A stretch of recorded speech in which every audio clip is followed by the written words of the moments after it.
Shalom saudara yang Tuhan Yesus Kristus kasihi, kembali berjumpa di channel ini, di mana hari ini kita akan kembali lagi bersama-sama membaca dan merenungkan kebenaran firman Tuhan. Tetapi seperti biasa, sebelum kita akan membaca dan merenungkan firman Tuhan, mari kita berdoa, memohon hikmat, tuntunan, dan Roh Kudus bagi kita. Kita berdoa. Bapa di sorga, kembali kami mengucap syukur atas waktu dan kesempatan istimewa yang Tuhan berikan bagi kami untuk kami membaca dan merenungkan firman Tuhan. Oleh sebab itu, tuntunlah dan bimbinglah kami Tuhan, agar kami semua boleh dilawat dan diberkati oleh firman Tuhan ini, dan kehidupan kami terus dibaharui melalui kebenaran firman Tuhan ini. Ini doa kami dalam nama Yesus Tuhan dan Juru Selamat kami yang hidup. Kami sudah berdoa. Haleluya. Amin. Saudara yang Tuhan Yesus Kristus kasihi, teks firman Tuhan yang menjadi renungan kita pada hari ini terambil dari 2 Timotius 3 ayat 10 sampai dengan ayatnya yang ke-17. Nah, mari kita membaca perikop firman Tuhan ini. Tetapi engkau telah mengikuti ajaranku, cara hidupku, pendirianku, imanku, kesabaranku, kasihku, dan ketekunanku. Engkau telah ikut menderita penganiayaan dan sengsara seperti yang telah kuderita di Antiokhia dan di Ikonium dan di Listra. Semua penganiayaan itu kuderita dan Tuhan telah melepaskan aku daripadanya. Memang setiap orang yang mau hidup beribadah di dalam Kristus Yesus akan menderita aniaya. Sedangkan orang jahat dan penipu akan bertambah jahat, mereka menyesatkan dan disesatkan. Tetapi hendaklah engkau tetap berpegang pada kebenaran yang telah engkau terima dan engkau yakini dengan selalu mengingat orang yang telah mengajarkannya kepadamu. Ingatlah juga bahwa dari kecil engkau sudah mengenal kitab suci yang dapat memberi hikmat kepadamu dan menuntun engkau kepada keselamatan oleh iman kepada Kristus Yesus. Segala tulisan yang diilhamkan Allah memang bermanfaat untuk mengajar, untuk menyatakan kesalahan, untuk memperbaiki kelakuan, dan untuk mendidik orang dalam kebenaran. Dengan demikian, tiap-tiap manusia kepunyaan Allah diperlengkapi untuk setiap perbuatan baik. Demikian teks firman Tuhan yang menjadi renungan kita pada hari ini, dan saya ingin memberikan tema berdasarkan teks firman Tuhan ini, itulah Kristen Reformis. Saudara yang Tuhan Yesus Kristus kasihi, bulan Oktober ini Gereja Tuhan memperingati hari lahirnya reformasi, tepatnya pada tanggal 31 Oktober. Pada tanggal 31 Oktober tahun 1517, ini disebut sebagai hari lahirnya reformasi gereja. Sehingga gereja pada saat ini setiap tanggal 31 Oktober memperingati hari yang disebut dengan Hari Reformasi Gereja. Nah, apa itu reformasi gereja, saudara? Reformasi gereja ini adalah sebuah upaya yang tentu saja melibatkan campur tangan Tuhan sendiri, ya, untuk mengembalikan gereja kepada ajaran kitab suci. Kenapa? Karena gereja telah sekian lama menyimpang, baik dalam ajarannya yang tidak lagi berdasarkan Alkitab. Gereja telah menyimpang dari moralitas yang benar. Gereja mempraktekkan kepercayaan-kepercayaan takhayul di dalam gereja. Belum lagi para pemimpin agama yang korup, bahkan para pemimpin gereja yang menggunakan agama atau wewenang kepemimpinan gerejanya untuk kepentingan politik. Nah, inilah yang menjadi latar belakang reformasi gereja, ya, kurang lebih 506 tahun yang lalu. Nah, saudara yang Tuhan Yesus Kristus kasihi, saved by grace alone, through faith alone, in Christ alone, according to Scripture alone, for the glory of God alone. Demikianlah hasil dari reformasi gereja, ya, yang umumnya kita kenal dengan sebutan 5 sola reformasi gereja. Apa saja kelima sola reformasi gereja tersebut? Yang pertama, itulah sola gratia. Artinya grace alone, hanya anugerah. Ini berarti sebagai orang Kristen, kita percaya bahwa keselamatan dan pembenaran kita yang kita peroleh ini semata-mata hanya karena anugerah Tuhan. Ya, itu bukan hasil usaha, itu bukan hasil kerja keras kita di dalam melakukan perbuatan baik yang melaluinya kita layak mendapat upah berupa keselamatan dan pembenaran. Bukan. Ya, grace alone, sola gratia, hanya anugerah. Itu berarti kita bisa memperoleh keselamatan dan pembenaran kita di dalam Kristus. Ini semua adalah anugerah Allah. Tidak ada sedikit pun intervensi, campur tangan, atau jasa usaha kita yang menambahinya. Sola reformasi yang kedua, itulah sola fide. Artinya faith alone, hanya iman. Ini berarti kita dibenarkan hanya melalui iman kepada Kristus. Ya. Nah, hal ini dengan jelas dan tegas menentang setiap ajaran yang mengajarkan bahwa kita dibenarkan bukan hanya melalui iman saja, tetapi juga membutuhkan perbuatan. Ya. Nah, salah satu kutipan dari Alkitab yang mungkin sering digunakan untuk mendukung ajaran atau pandangan bahwa keselamatan tidak cukup hanya melalui iman, tetapi perlu ditambah dengan perbuatan baik, itulah dalam Yakobus pasal 2 ayat 26. Di situ ditulis, sebab seperti tubuh tanpa roh adalah mati, demikian jugalah iman tanpa perbuatan-perbuatan adalah mati. Ini ayat seringkali dipakai untuk mendukung ajaran bahwa keselamatan itu tidak cukup hanya iman saja, tetapi harus ditambah dengan perbuatan. Ya, keselamatan plus istilahnya demikian. Ya. Tetapi saudara, ayat ini memang menyatakan perbuatan yang akan timbul dari iman yang benar kepada Kristus. Tetapi ayat ini tidak berarti bahwa perbuatan-perbuatan baik manusia tersebut berbagian di dalam pembenaran kita. Tidak. Ya. Inilah sola yang kedua yang dihasilkan dari reformasi, bahwa kita dibenarkan, kita diselamatkan hanya oleh karena iman. Sola fide, faith alone. Yang ketiga, solus Christus. Artinya apa? Christ alone. Hanya Kristus. Ya, hanya Kristus. Ini berarti hanya Kristuslah satu-satunya mediator. Satu-satunya pengantara yang sanggup, ya, untuk memulihkan hubungan kita dengan Allah. Kristus satu-satunya, solus Christus, Christ alone, mediator, perantara yang sanggup memulihkan hubungan kita yang rusak dengan Allah.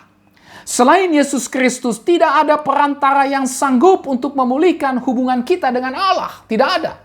Ya, entah itu para nabi, entah itu para rasul, entah itu orang-orang suci sekalipun, entah itu rabi, imam, pendeta, dan lain sebagainya. Tidak ada yang sanggup memulihkan hubungan kita dengan Allah selain hanya Yesus Kristus. Solus Christus, Christ alone, hanya Kristus Yesus. Sola reformasi yang keempat, itulah sola scriptura. Artinya scripture alone. Hanya Alkitab. Ya. Ini berarti hanya Alkitablah yang menjadi standar bagi kita. Kenapa? Karena Alkitab tidak mengandung kesalahan. Alkitab tidak bersalah. Alkitab juga memiliki otoritas. Alkitab memiliki kecukupan dan kejelasan untuk mendidik kita. Ya. Sehingga dengan demikian, saudara, hanya melalui Alkitablah kita dapat mengenal Allah. Kita dapat mengenal diri, bahkan kita bisa belajar untuk hidup dengan benar di hadapan Allah. Sola scriptura, scripture alone, hanya Alkitab. Alkitablah yang menjadi standar tertinggi dalam kehidupan kita sebagai orang percaya. Tidak perlu lagi ditambahi atau disejajarkan dengan tradisi atau apapun. Alkitab harus menjadi standar, harus memiliki otoritas sepenuhnya di dalam seluruh kehidupan kita. Dan sola reformasi yang kelima adalah soli Deo gloria. Artinya, glory to God alone. Segala kemuliaan hanya bagi Allah. Ini artinya apa, saudara? Ini berarti hanya Allah lah yang layak mendapatkan segala pujian, mendapatkan hormat dan kemuliaan sampai selama-lamanya di dalam segala karyanya. Ya, ini termasuk dalam karya penciptaan, pemeliharaan, perlindungan, dan bahkan di dalam karya penebusan atas kita orang-orang yang berdosa. Nah, saudara yang Tuhan Yesus Kristus kasihi, inilah 5 sola yang dihasilkan dari reformasi gereja. Yang tentu saja kelima sola yang dihasilkan dari reformasi gereja ini, inilah yang menjadi pilar ya dari kehidupan gereja yang harus kita pertahankan, yang harus kita pelihara, yang harus kita perjuangkan, dan yang juga harus kita terapkan dalam kehidupan gereja kita. Sehingga dengan demikian, gereja kita ini adalah gereja yang reformis. Kita adalah jemaat yang reformis. Kita adalah orang Kristen yang reformis. Nah, saudara yang Tuhan Yesus Kristus kasihi, tema dari firman Tuhan pada hari ini, Kristen reformis. Apa artinya Kristen? Kristen secara sederhana artinya pengikut Kristus. Sedangkan kata reformis ini artinya orang yang menganjurkan, orang yang mendukung, orang yang mempraktekkan reformasi. Ya, kata reformis ini berasal dari kata reformasi yang menurut Kamus Besar Bahasa Indonesia artinya perubahan secara drastis untuk perbaikan. Ya, reformasi itulah perubahan secara drastis untuk perbaikan, entah itu di bidang sosial, di bidang politik, agama, pendidikan, dan sebagainya dalam suatu masyarakat atau negara. Itulah reformis, ya. Segala usaha untuk melakukan perbaikan demi perbaikan.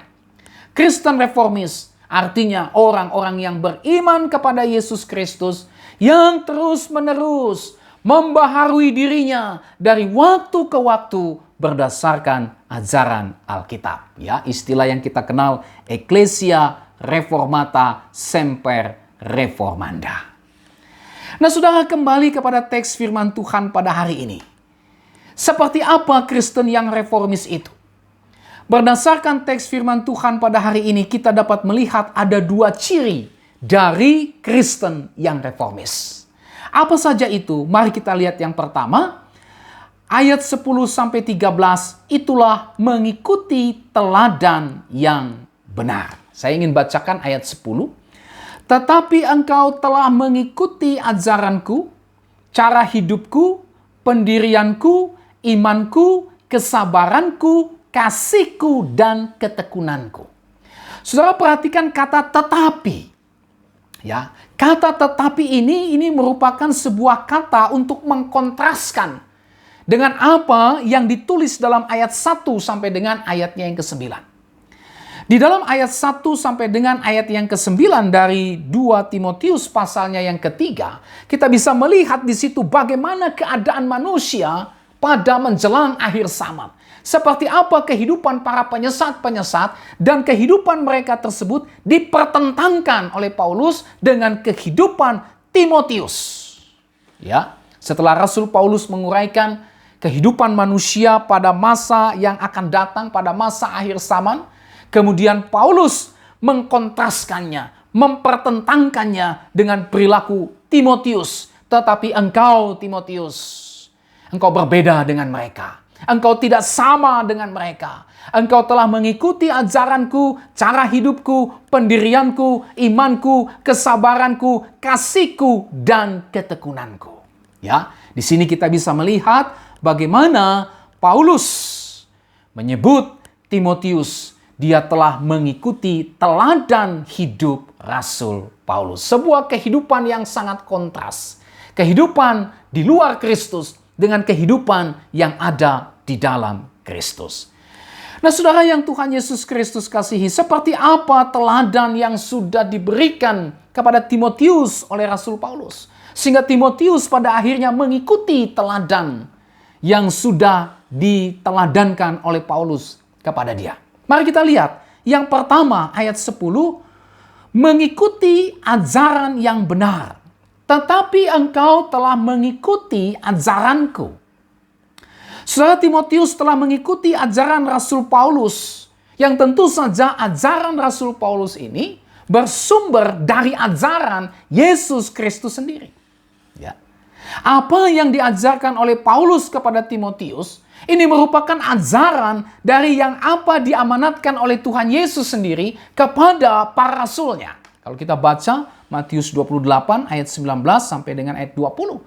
Yesus memberikan mandat kepada para rasul, pergi dan jadikanlah semua bangsa muridku, baptislah mereka, dan ajarlah mereka melakukan segala sesuatu yang kuperintahkan kepadamu. Ajarlah mereka.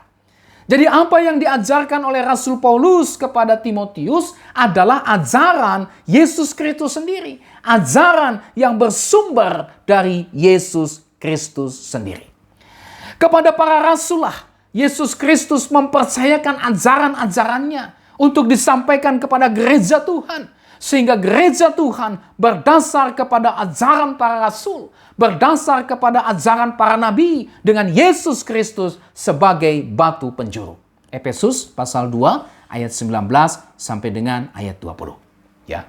Ajaran yang disampaikan Paulus kepada Timotius ini adalah ajaran yang sesat, yang berbeda dengan ajaran yang lain. 1 Timotius 1 ayat 3. Berbeda dengan ajaran setan-setan. 1 Timotius pasal 4 ayat 1. Atau ajaran yang tidak sehat. 2 Timotius 4 ayatnya yang ketiga. Yang disampaikan oleh para pengajar sesat.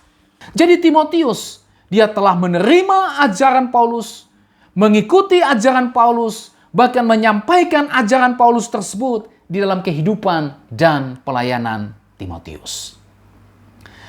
Nah, saudara yang Tuhan Yesus Kristus kasihi, pada bagian ini kita belajar bahwa ketika berbicara tentang mengikuti teladan yang benar, ini salah satu wujudnya adalah mengikuti ajaran yang benar. Teladan yang harus kita ikuti adalah mengikuti ajaran yang benar. Ajaran yang berdasar kepada Kristus dan firman-Nya. Ya. Nah, oleh sebab itu, setiap ajaran yang tidak sesuai atau bertentangan atau melawan ajaran Kristus dan firman-Nya, maka seharusnya itu semua kita tinggalkan. Ya. Kita tidak lagi beriman kepada ajaran-ajaran yang jelas-jelas bertentangan atau melawan ajaran Kristus dan firman-Nya. Kalau kita betul-betul adalah seorang yang mengasihi Tuhan, yang mengikuti ajaran yang benar, maka kita akan meninggalkan segala macam bentuk ajaran-ajaran yang bertentangan dengan kebenaran firman Tuhan. Saudara yang Tuhan Yesus Kristus kasihi, ya, setiap ajaran bahkan yang mengklaim dirinya sebagai ajaran Alkitab, ini juga perlu kita uji. Apakah benar-benar ajaran Alkitab atau justru malah bertentangan atau melawan ajaran Alkitab itu sendiri. Ya. Sekarang ada banyak orang menyebut dirinya Kristen, menyebut dirinya mendapatkan wahyu dari Allah, ya. Mendasarkan ajarannya dari Alkitab. Tetapi setelah diuji, setelah ditelisik lebih dalam, ternyata ajarannya justru bertentangan dengan Alkitab. Ya. Terhadap yang demikian, kita harus berani mengambil keputusan untuk tidak mengikuti ajaran tersebut, melainkan meninggalkan ajaran tersebut. Bicara tentang Kristen yang reformis adalah berbicara tentang Kristen yang berpegang pada ajaran yang benar, yang berpegang pada ajaran yang sehat, yang meninggalkan ajaran-ajaran lain, yang meninggalkan setiap ajaran yang berasal dari setan-setan, yang meninggalkan setiap ajaran yang tidak sehat atau ajaran yang berbeda dengan ajaran Yesus Kristus. Ya. Ini yang pertama ketika bicara tentang mengikuti teladan hidup yang benar yang diikuti oleh Timotius, mengikut ajaran yang benar. Yang kedua, saudara, bicara tentang mengikut teladan yang benar itulah mengikut cara hidup yang benar. Masih dalam ayat 10.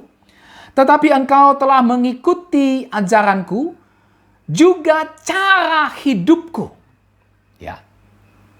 Saudara, Timotius tidak hanya mengikuti ajaran Rasul Paulus saja, tetapi Timotius juga mengikuti cara hidup. Mengikuti tingkah laku atau gaya hidup Paulus yang sesuai dengan apa yang diajarkannya. Ya. Paulus tidak hanya mengajarkan ajaran Kristus, tetapi Paulus juga menunjukkan cara hidupnya, gaya hidupnya, perilakunya yang menghidupi ajaran Kristus tersebut. Bukan hanya mengajarkan, tetapi juga menghidupi ajaran Kristus itu dalam praktek hidup, dalam tingkah laku, dalam gaya hidup setiap hari. Nah, pada bagian ini kita belajar, saudara yang Tuhan Yesus Kristus kasihi, tentang integritas. Integritas sebagai seorang Kristen. Apa itu? Itulah ajaran dan perilaku ini berjalan selaras, tidak bertentangan. Apa yang diakui melalui mulut, itu digenapi, itu diwujud nyatakan dalam perilaku, dalam tindak tanduk, dalam setiap tindakan dan perbuatan kita. Itulah integritas. Ya. Kristus mengajar kita untuk hidup kudus. Maka kita harus hidup kudus. Alkitab berkata, kuduslah kamu sebab aku kudus. Aneh rasanya kalau Tuhan mengatakan, kuduslah kamu, tetapi kita justru malah bertentangan dengan apa yang menjadi ajaran Tuhan. Hidup di dalam kekudusan. Ya.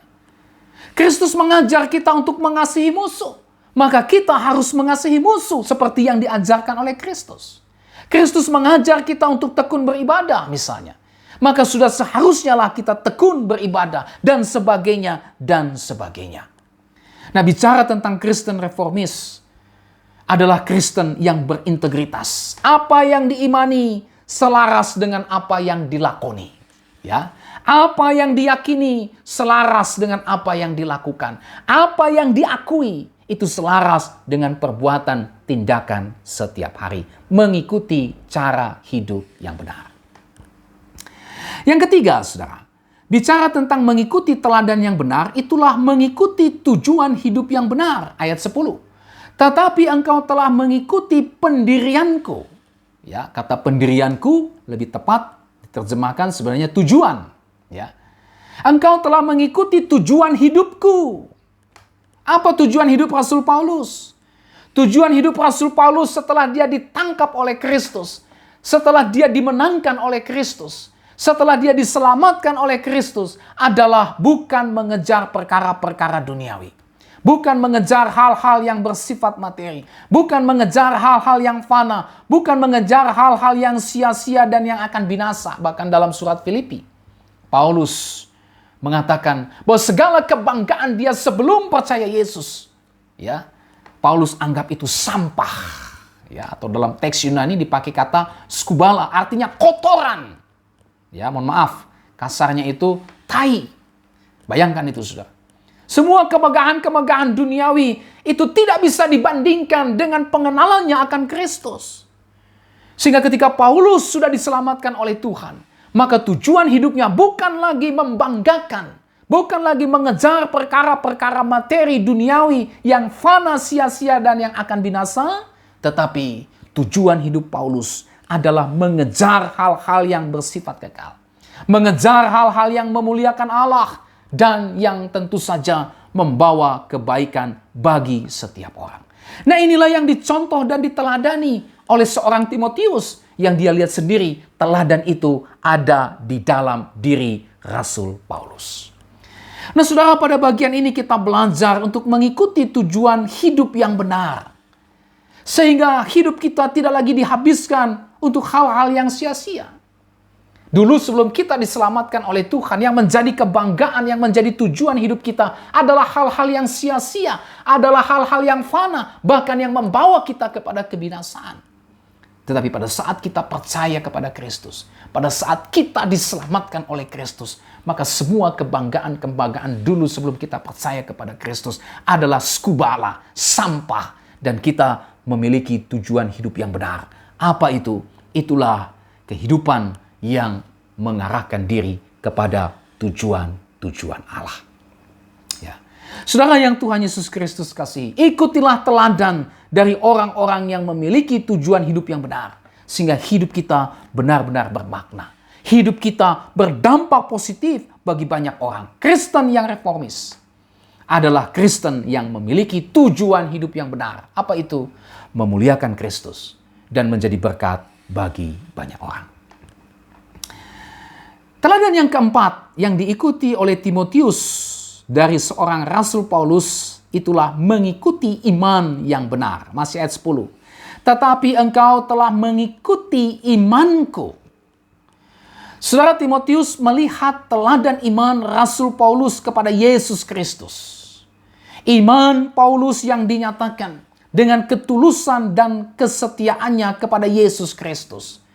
Iman kepada Allah di dalam segala hal. Ya. Inilah yang dicontoh, inilah yang diteladani oleh seorang Timotius dari Rasul Paulus. Saudara, pada bagian ini kita belajar tentang iman yang benar. Yang perlu kita contoh, yang perlu kita ikuti. Apa itu iman yang benar? Iman yang benar itulah iman kepada Yesus Kristus yang membawa, menuntun kita kepada keselamatan yang kekal. Iman yang bergantung sepenuhnya hanya kepada Kristus. Iman yang tidak pernah meragukan pimpinan dan pemeliharaan Tuhan dalam kehidupan kita. Iman yang memberi diri sepenuhnya untuk dipimpin, dikendalikan, dikuasai sepenuhnya oleh Kristus dan firman-Nya. Iman yang melepaskan segala bentuk kepercayaan, segala bentuk kebergantungan kepada apapun dan siapapun selain hanya kepada Yesus Kristus. Itulah iman yang benar. Ya, itulah yang harus kita contoh. Itu yang harus kita teladani. Itu yang harus nampak di dalam seluruh kehidupan kita. Nah, bicara tentang Kristen yang reformis, itulah Kristen yang memiliki iman yang benar dan mengikuti teladan iman yang benar. Yang kelima, saudara, bagaimana Timotius meneladani kehidupan Rasul Paulus? Itulah mengikuti kesabaran yang benar. Masih ayat 10. Tetapi engkau telah mengikuti kesabaranku. Saudara, Timotius dia banyak belajar dari kesabaran Rasul Paulus. Dan Timotius telah mencontoh mengikuti teladannya tersebut. Ya. Kesabaran Paulus dalam menghadapi berbagai macam pergumulan hidup. Ya, ini Timotius lihat. Ini Timotius contoh dan teladani. Bagaimana kesabaran Paulus di dalam melayani jemaat-jemaat. Ya, kadang-kadang ada jemaat yang kepala batu. Kadang-kadang ada jemaat yang suka melawan. Yang suka memberontak, yang tidak mau diatur, yang tidak mau ditertibkan. Ya, Paulus menghadapi jemaat tersebut dengan penuh kesabaran. Kesabaran Rasul Paulus juga di dalam menghadapi tantangan dan rintangan di dalam pemberitaannya. Selalu saja ada orang yang berusaha untuk menghambat pemberitaan Paulus, memfitnah Paulus, menjelek-jelekkan nama Paulus, menjatuhkan nama Paulus. Paulus menghadapi itu semua dengan penuh kesabaran. Inilah yang dilihat oleh Timotius. Inilah juga yang dicontoh oleh Timotius di dalam kehidupan dan pelayanannya. Saudara, kita pun perlu belajar, ya, perlu meneladani tentang kesabaran yang benar. Apa itu? Itulah ketika kita sedang dalam pergumulan hidup. Kita tetap menghadapinya dengan kesabaran. Ya, ketika menantikan janji Tuhan, kita tetap sabar, tunggu waktu Tuhan. Ketika menghadapi tantangan dalam pelayanan, selalu saja ada tantangan dalam pelayanan. Selalu saja ada rintangan dalam pelayanan, tetapi kita tetap sabar. Ya. Bahkan ketika berhadapan dengan orang-orang yang memfitnah kita. Berhadapan dengan orang-orang yang berusaha untuk menjatuhkan kita. Menjelek-jelekan kita, memfitnah kita, kita tetap sabar. Artinya kita tidak membalas perbuatan jahat tersebut dengan melakukan hal yang sama, tetapi mengampuni dan mendoakannya. Inilah kesabaran yang benar itu. Ya. Yang keenam, saudara, teladan yang diikuti oleh Timotius dari Rasul Paulus, itulah mengikuti teladan kasih yang benar. Masih ayat 10. Tetapi engkau telah mengikuti kasihku. Rasul Paulus, dia memang memiliki kasih terhadap jiwa-jiwa yang terhilang. Ini menunjukkan bahwa Paulus memiliki kasih terhadap jiwa-jiwa yang hilang. Terhadap jemaat Tuhan dan juga orang lain.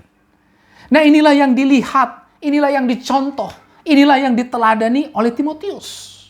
Nah, kita sebagai orang percaya, kita sebagai orang Kristen yang reformis, kita juga perlu mencontoh, kita juga perlu meneladani, kita juga perlu belajar untuk mengasihi jiwa-jiwa yang terhilang.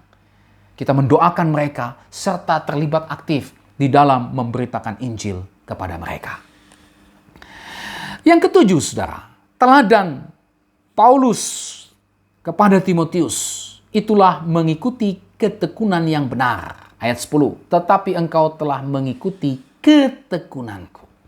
Saudara, Rasul Paulus memang memiliki ketekunan yang luar biasa. Baik itu di dalam memberitakan Injil. Baik itu ketekunan di dalam mengajar jemaat Tuhan. Ketekunan di dalam mendoakan jemaat Tuhan. Ketekunan di dalam menggembalakan jemaat Tuhan.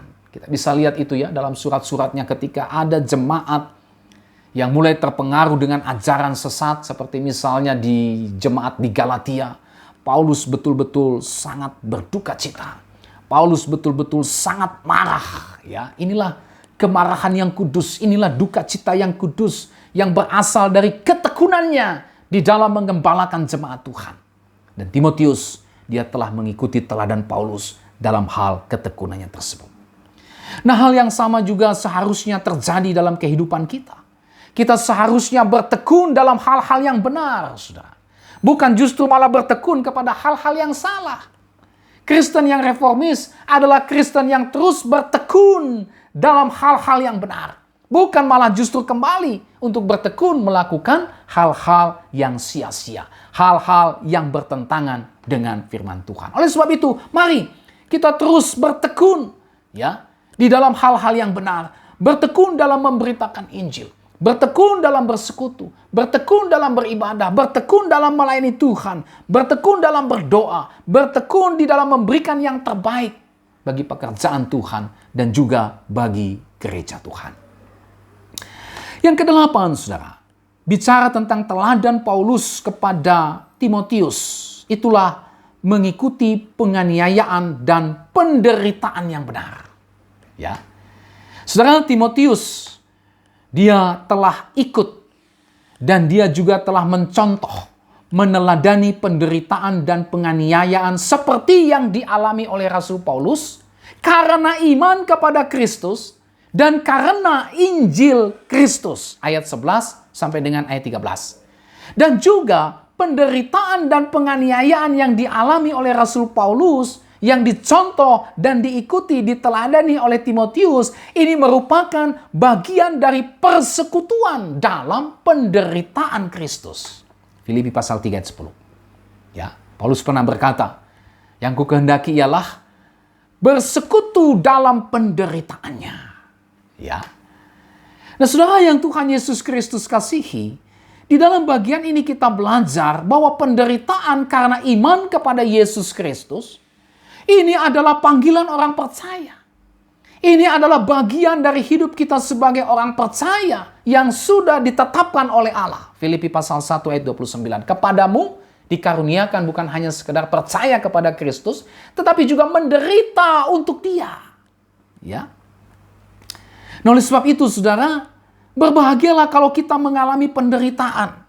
Berbahagialah kita kalau kita mengalami penganiayaan karena iman kepada Kristus. Karena iman loh ya. Karena iman kepada Kristus. Mengalami penderitaan, penganiayaan, penolakan karena Injil Kristus. Karena kita memberitakan kebenaran firman Tuhan. Kita ditolak, dianiaya, menderita. Berbahagialah kata firman Tuhan. Ya. Inilah penganiayaan dan penderitaan yang benar. Ya, jangan sampai kita justru mengalami penderitaan dan penganiayaan yang salah.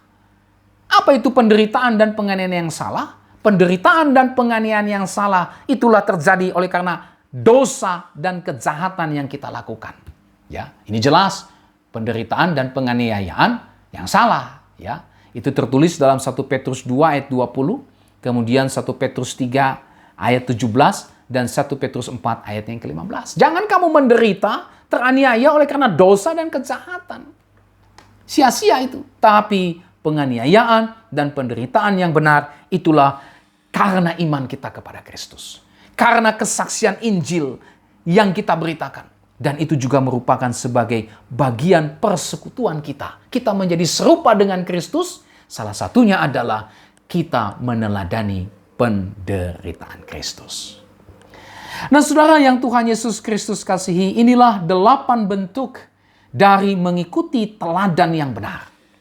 Ya, kiranya kita dapat mengikuti dan meneladani kedelapan bentuk dari mengikuti teladan yang benar sebagai bukti bahwa kita adalah Kristen yang reformis. Kristen yang reformis adalah Kristen yang mengikuti teladan yang benar. Ya.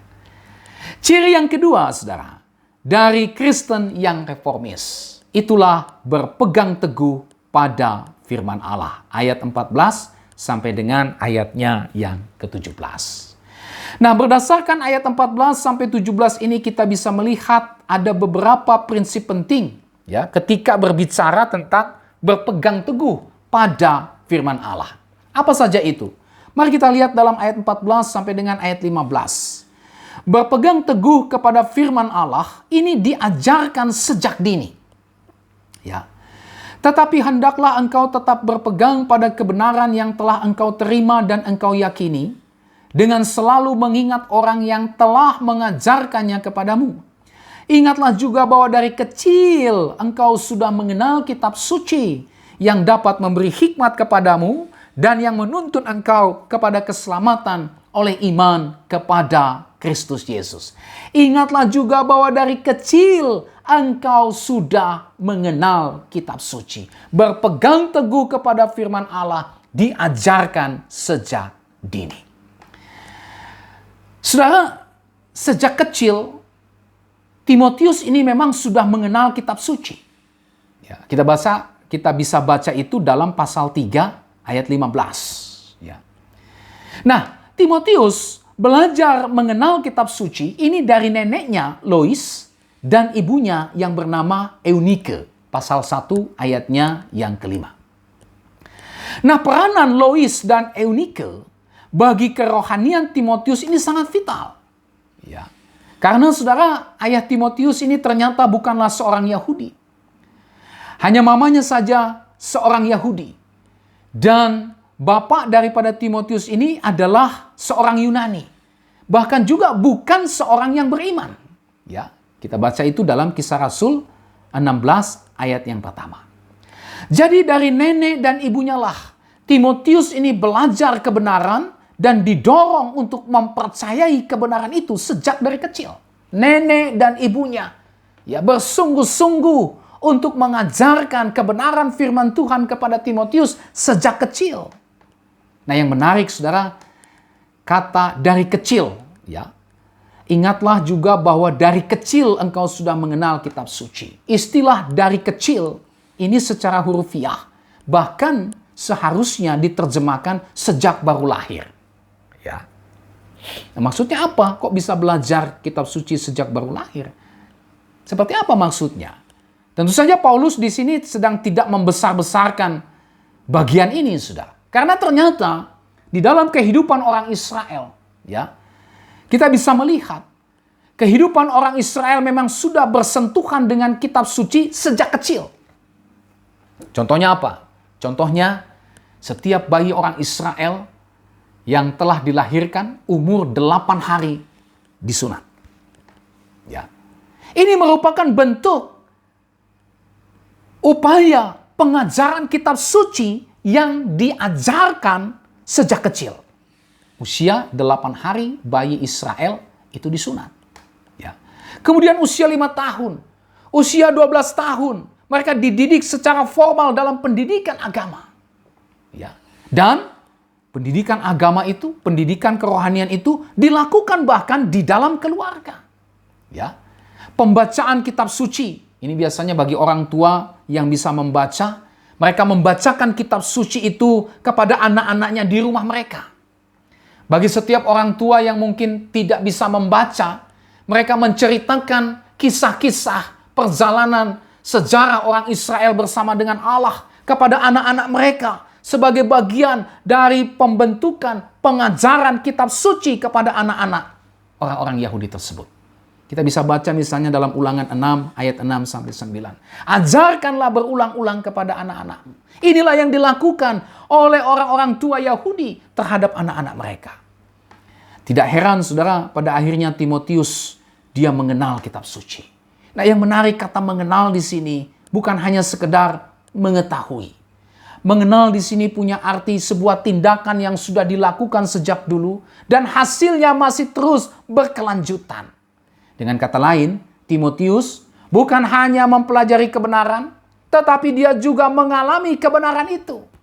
Ada hasil, ada manfaat yang dia dapatkan dari pendidikan rohani yang diupayakan, yang diusahakan, yang dikerjakan oleh neneknya Lois dan ibunya Eunike terhadap kehidupan rohani seorang Timotius. Bahkan saudara, bukan hanya dari nenek dan ibunya saja Timotius mengenal kitab suci. Ya, tadi kita sudah lihat, ya. Bagaimana juga Rasul Paulus mengambil bagian di dalam pendidikan kerohaniannya Timotius. Sehingga Timotius ini benar-benar menjadi orang yang terdidik dalam ajaran kitab suci. 1 Timotius 4 ayat 6. Dan juga menghidupi ajaran kitab suci itu di dalam tindakan, perbuatan, tingkah laku, atau perilaku Timotius setiap hari. 1 Timotius 4 ayatnya yang ke-16. Ya. Nah, yang menarik, Paulus mengingatkan Timotius untuk selalu mengingat orang-orang yang dipakai Tuhan untuk membimbing dia mengenal imannya kepada Kristus. Ayatnya yang ke-14. Jangan kau lupa dengan orang-orang yang telah mengajarkan kitab suci, mengajarkan pendidikan rohani kepadamu. Apa tujuannya? Tujuannya tentu saja bukan untuk meninggikan manusia. Bukan untuk memuliakan manusia. Bukan. Karena manusia itu hanya alat semata. Tujuannya adalah untuk meneladani apa yang sudah diteladankan oleh mereka. Serta meneruskan keteladanan tersebut kepada setiap generasi. Ya. Selain itu, dengan mengingat orang-orang yang dipakai Tuhan untuk mendidik Timotius dalam iman, ini bisa menjadi penyemangat untuk tetap bertahan ketika mungkin Timotius sedang menghadapi berbagai macam tantangan dan pergumulan di dalam kehidupan dan pelayanannya. Nah, aplikasinya bagi kita, saudara. Di sini kita belajar perlunya mengajarkan firman Tuhan kepada anak-anak kita. Perlunya mengajarkan firman Tuhan sejak dini. Ya, ini penting. Sebagai orang tua kita perlu mengajar anak-anak kita untuk berpegang teguh kepada firman Allah sejak dini. Ya. Ada banyak orang tua yang hanya sibuk untuk memperhatikan pendidikan formal atau pendidikan sekulernya saja. Berjeri lelah untuk biaya pendidikan sekulernya. Tetapi berapa banyak orang tua yang berjeri lelah untuk pendidikan rohani anak-anaknya. Banyak orang tua yang mengalihkan tugas dan tanggung jawab yang Tuhan percayakan kepadanya untuk mendidik anak-anaknya mengenal Tuhan, dialihkan kepada gereja. Dialihkan kepada guru-guru sekolah minggu. Dialihkan kepada sekolah-sekolah Kristen. Ya, padahal Tuhan memberikan tugas tanggung jawab untuk mendidik anak-anak itu takut akan Tuhan di dalam keluarga. Ya. Nah, bagian ini mengajarkan pentingnya mendidik anak-anak firman Tuhan sejak dini. Sudahkah kita sebagai orang tua mengambil peran itu, menjalankan tugas dan tanggung jawab itu untuk setiap anak-anak kita? Mengajar mereka takut akan Tuhan sehingga mereka menjadi anak-anak seperti Timotius ini. Pada akhirnya tahu kebenaran, tetapi juga berjumpa dengan kebenaran itu. Hidup di dalam kebenaran itu. Mengalami kebenaran itu. Yang kedua, saudara, aplikasi bagi kita perlu mengingat orang-orang yang dipakai Tuhan untuk membimbing, mengajar, dan membawa kita mengenal kebenaran. Ya. Kita bisa meneladani mereka dalam hal membimbing, mengajar, dan membawa kita mengenal kebenaran. Kita contoh. Kita juga bisa mewariskan keteladanan tersebut kepada generasi berikutnya. Ya, bahkan kita juga bisa menjadikan mereka sebagai penyemangat untuk tetap bertahan dalam iman ketika kita sedang dalam masa-masa sukar. Baik mungkin dengan dukungan doa-doa mereka, maupun juga dengan nasihat-nasihat dari mereka yang tentu saja bersumber dari firman Tuhan. Ya.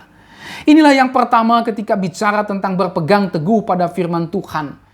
Itulah berpegang kepada firman Tuhan diajarkan sejak dini. Prinsip yang kedua dari berpegang teguh pada firman Tuhan adalah berpegang teguh pada firman Allah yang bisa memberi hikmat dan menuntun kepada keselamatan oleh iman kepada Yesus Kristus. Ayatnya yang ke-15. Saudara, Alkitab memberikan hikmat kepada kita Sehingga kita pada akhirnya dituntun kepada keselamatan melalui iman kepada Yesus Kristus. Alkitab berfungsi untuk menunjukkan jalan keselamatan kepada manusia melalui iman kepada Yesus Kristus. Alkitab bisa membuka pikiran manusia sehingga dia bisa mengenal keselamatan, menuntun kepada keselamatan yang datang melalui percaya kepada Kristus Yesus. Saudara, ada banyak orang yang percaya kepada Yesus Kristus dan diselamatkan ketika mereka membaca kitab suci atau Alkitab. Banyak orang yang menjadi berhikmat di dalam menjalani kehidupan setiap hari. Kenapa? Karena membaca, merenungkan Alkitab atau kitab suci. Nah, oleh sebab itu, bacalah Alkitab kita setiap hari. Sehingga dengan demikian kita bisa dituntun kepada keselamatan di dalam Yesus Kristus. Dan kita juga pada akhirnya bisa menjalani kehidupan ini berdasarkan hikmat yang daripada Tuhan. Ya. Inilah prinsip yang kedua ketika berpegang teguh pada firman Allah. Itulah berpegang teguh pada firman Allah dapat memberi hikmat dan menuntun kepada keselamatan oleh iman kepada Yesus Kristus. Prinsip yang ketiga, berpegang teguh pada firman Allah yang memperlengkapi setiap umat kepunyaan Tuhan dalam melakukan setiap perbuatan baik. Ayat 16 sampai dengan ayat 17. Nah, ada beberapa poin penting yang kita bisa lihat dalam bagian ini, dalam prinsip yang ketiga ini. Yang pertama, firman Allah adalah tulisan yang diilhamkan Allah. Ya. Ini jelas menunjuk kepada Alkitab. Itulah firman Allah yang tertulis. Saudara, kita perlu memuliakan nama Tuhan. Kita perlu bersyukur kepada Tuhan. Karena Allah memakai para penulis Alkitab. Baik itu nabi-nabi atau rasul-rasul maupun orang-orang yang berada di bawah wibawa mereka. Menulis tanpa salah dan tidak sesat karena mereka mendapatkan ilham dari Allah. Mereka itu tidak luput dari tuntunan bimbingan pengawasan Allah ketika mereka menuliskan dan menyusun firman-Nya atau wahyunya atau penyataannya dalam sebuah kitab. Sehingga dengan demikian apa yang dituliskan tersebut tidak mungkin salah, tidak mungkin keliru, apalagi menyesatkan. Ya. Jadi tulisan yang diilhamkan Allah, fungsi dari pengilhaman adalah untuk mengamankan penulisan Alkitab dari kesalahan dan kesesatan. Semua penulis Alkitab, baik nabi-nabi atau rasul-rasul, maupun orang-orang yang berada di bawah wibawa mereka, mereka semua menulis tanpa salah dan tidak sesat. Kenapa? Karena mendapatkan ilham dari Allah. Jadi saudaraku yang Tuhan Yesus Kristus kasihi, Allah berkenan menuliskan firman-Nya di dalam kitab suci. Di dalam Alkitab, tujuannya apa? Tujuannya adalah supaya umat kepunyaan Tuhan, kita semua mempunyai firman Tuhan yang tertulis, yang menjadi pedoman, yang menjadi pegangan, yang menjadi tuntunan bagi kita umat kepunyaan Allah di dalam menjalankan maksud dan tujuan Tuhan dalam kehidupan kita. Oleh sebab itu, saudara, bacalah Alkitab saudara setiap hari. Karena itu adalah firman Allah yang diberikan kepada saudara. Saudara tidak perlu repot-repot untuk mencari Tuhan berbicara kepada saudara. Saudara cukup buka Alkitab saudara. Tuhan berbicara kepada saudara melalui Alkitab saudara. Karena Alkitab adalah firman Allah. Masalahnya, apakah kita tertarik untuk mendengarkan firman Allah yang ditulis di dalam Alkitab? Yang berikut, saudara. Firman Allah bermanfaat untuk mengajar. Kata mengajar di sini menunjuk kepada mengajar yang benar. Mengajar apa yang benar. Jadi tidak pernah Alkitab mengajar hal-hal yang tidak benar. Ya. Jika fungsi Alkitab adalah mengajar yang benar, maka Alkitab adalah sumber kebenaran. Itu berarti semua kebenaran yang ada di dunia ini harus diuji oleh kebenaran Alkitab yang adalah sumber kebenaran. Ya. Oleh sebab itu, kalau kita mau hidup benar, maka kita harus kembali kepada Alkitab. Kita harus belajar dari firman Allah. Karena firman Allah bertujuan untuk mengajar kita melakukan kebenaran. Mengajar kita untuk hidup benar. Mengajar kita apa yang benar. Poin yang berikutnya, ketika bicara tentang berpegang teguh pada firman Allah yang memperlengkapi setiap umat kepunyaan Allah dalam melakukan setiap perbuatan baik, itulah firman Allah menyatakan kesalahan. Ya. Alkitab bermanfaat untuk menyatakan kesalahan, menyatakan apa yang tidak benar. Ya. Ini tentu saja tidak berarti bahwa Alkitab itu bermanfaat untuk cari-cari kesalahan, bukan, Saudara. Ya. Maksud dari Alkitab menyatakan kesalahan adalah meyakinkan orang mengenai kekeliruan langkahnya, dan kemudian Alkitab menunjukkan kepadanya jalan yang benar. Ya. Alkitab menyatakan apa yang salah, apa yang tidak benar. Artinya Alkitab meyakinkan jalanmu itu sudah salah loh. Jalanmu itu sudah keliru. Tapi bukan hanya meyakinkan orang bahwa ternyata langkahnya keliru, bahwa ternyata langkahnya sesat, tetapi Alkitab juga menunjukkan itu jalan yang harus kamu tempuh. Tempuhlah jalan itu. Itulah maksud daripada Alkitab menyatakan kesalahan, menyatakan apa yang tidak benar. Oleh sebab itu, Saudara, bersyukur kalau kita masih bisa dikoreksi oleh firman Tuhan. Ketika firman Tuhan menegaskan kepada kita kekeliruan langkah kita, kesalahan jalan hidup kita, bersyukurlah. Ya. Alkitab juga memberikan tuntunan, menunjukkan kepada kita jalan yang harus kita tempuh. Oleh sebab itu, betapa penting kita berpegang teguh kepada firman Tuhan.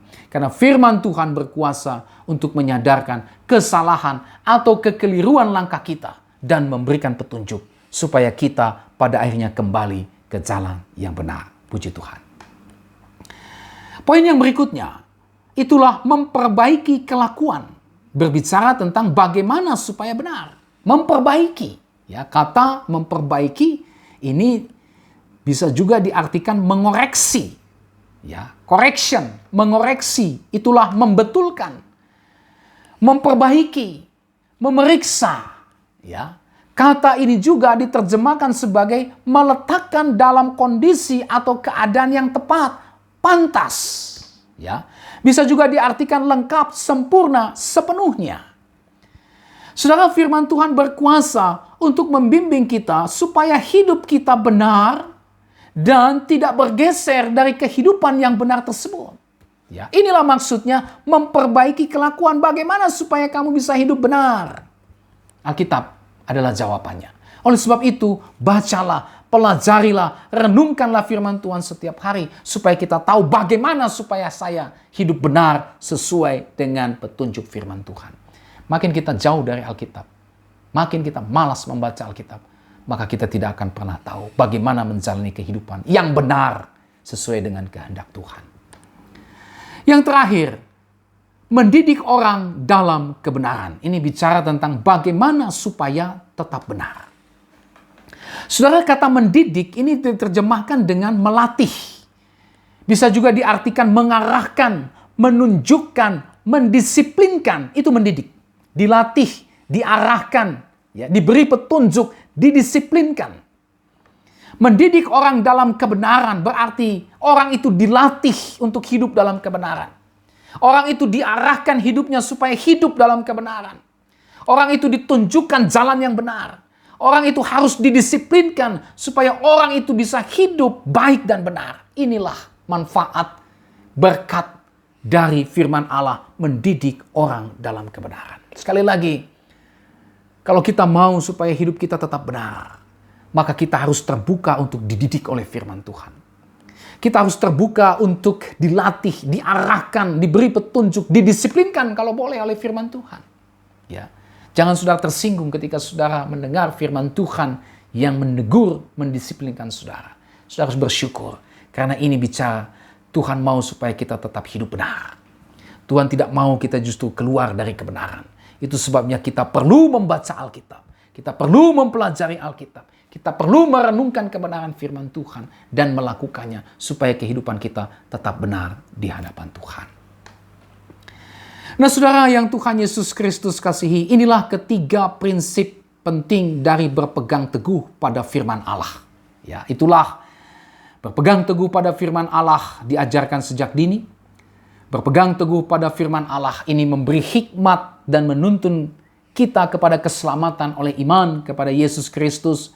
Dan yang ketiga, berpegang teguh pada firman Allah. Ini memperlengkapi kita, umat kepunyaan Allah, di dalam melakukan setiap perbuatan yang baik.